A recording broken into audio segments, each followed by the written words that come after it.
Olha só, hoje é dia do farmacêutico. Um abraço a todos esses profissionais tão importantes, fundamentais, essenciais, né, para a condução da nossa saúde. E aproveitando esse dia, nós vamos falar sobre algo que requer muito cuidado.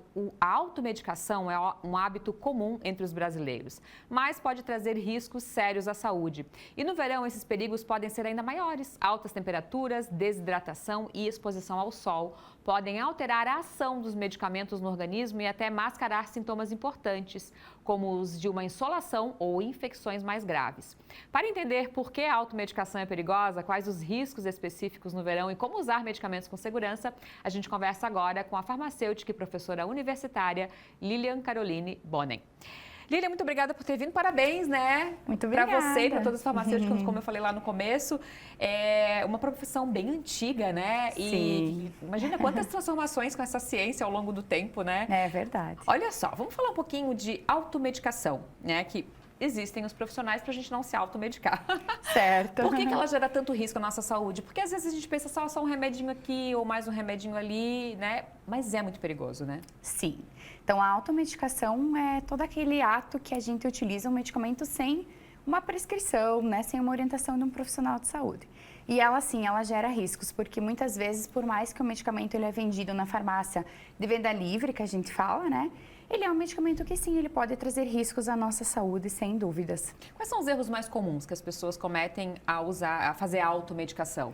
É muito comum as pessoas se automedicarem com medicamentos analgésicos ou anti-inflamatórios, né? Então, por exemplo, anti-inflamatórios como diclofenaco, ibuprofeno e os analgésicos como dipirona, paracetamol.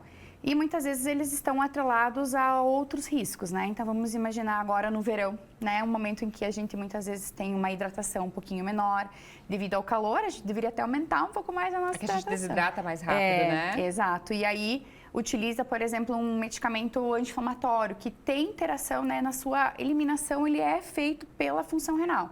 E aí a pessoa está com a desidratação baixa, a gente pode ter uma sobrecarga renal nesses casos. Ah, por isso que no verão potencializa esse risco. Isso, a gente percebe sim uma potencialização maior, né, na troca de temperaturas, como por exemplo o verão.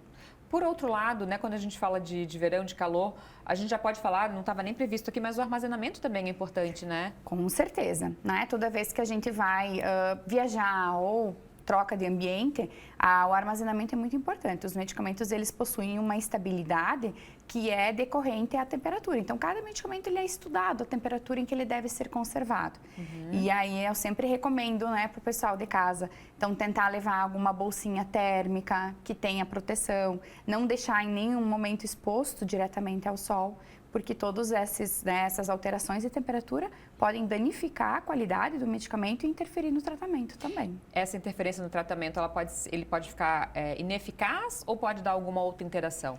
Na maioria dos casos, para ficar ineficaz, deveria ficar vários momentos e muito tempo para ter uma total, assim, perda total, né?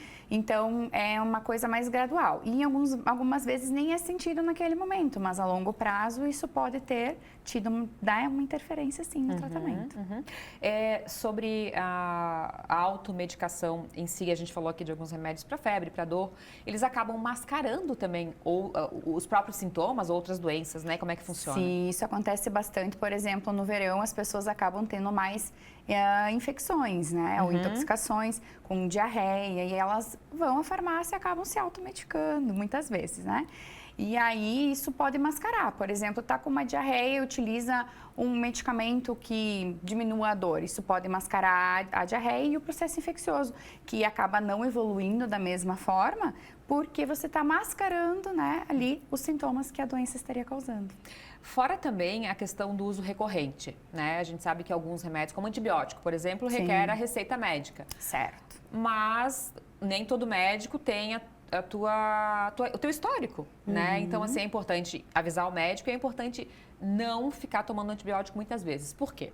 É sempre muito importante a gente utilizar, assim, do atendimento médico, tentar ir sempre com o mesmo médico, né? Cuidar muito quando a gente vai, por exemplo, muitas vezes na emergência, que você oscila, né? Aquele, como você disse, aquele que não tem teu histórico. porque muitas vezes você acaba utilizando vários medicamentos, os medicamentos são absorvidos, a grande maioria, no nosso intestino, alteram a nossa flora, alteram as nossas bactérias do bem, que a gente fala, né? E isso acaba, então, causando interferência em todo o nosso corpo, porque nós temos um eixo, né, Fábio? O eixo intestino-cérebro, ele é extremamente importante para o bom funcionamento do nosso corpo. No caso dos anti-inflamatórios, é o mesmo risco? No caso dos anti-inflamatórios, não.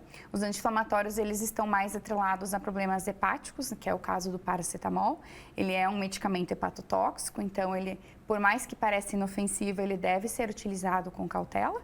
E os demais, os anti-inflamatórios, como ibuprofeno, diclofenaco, nimesulida, eles têm uma interferência maior sobre a função renal mesmo. E com certeza hepática, porque é o fígado que metaboliza os nossos medicamentos. Falando em fígado, Lilian, durante o verão as pessoas costumam beber um pouquinho mais. Né?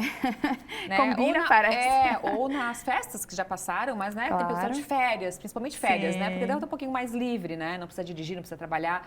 Os riscos, né? Que a gente sabe que existem, mas não faz mal, não está fazendo mal, né? Sim. Quais são os reais riscos de misturar medicação com bebida alcoólica? Então o álcool, ele é um grande vilão.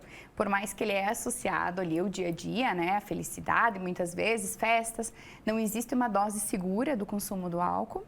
Então, o álcool, ele vai interferir. O álcool, ele também é hepatotóxico, então medicamentos que atuam, por exemplo, no fígado, que é o caso do paracetamol, vai ter uma interação. E medicamentos que atuam no sistema nervoso central, que é o caso de alguns antidepressivos, ansiolíticos, o álcool, ele também atua no sistema nervoso central, nós vamos ter uma grande interação medicamentosa. O álcool, por ele ser uma estrutura química muito fácil, ele passa bem rapidinho lá para o cérebro. Então, ele vai interagir bastante com os medicamentos. Quais são as consequências? As consequências são problemas no fígado, por exemplo, quando misturado o paracetamol, e quando com esses medicamentos que atuam no sistema nervoso, eles podem potencializar. Então, potencializar principalmente o efeito do próprio álcool, né? E aí levar a tonturas de forma mais rápida, quedas, riscos, principalmente depois, caso alguém opte por dirigir, que a gente sabe que não é o certo, né? Então, potencializa esses riscos. Olha só, então um simples paracetamol não é um simples paracetamol, principalmente Não. misturado ao álcool, né? Exatamente. Tá certo, muito obrigada por ter vindo, parabéns mais uma Imagina, vez, muito muito obrigada pelos obrigada. esclarecimentos, né? Eu que agradeço. Até a próxima.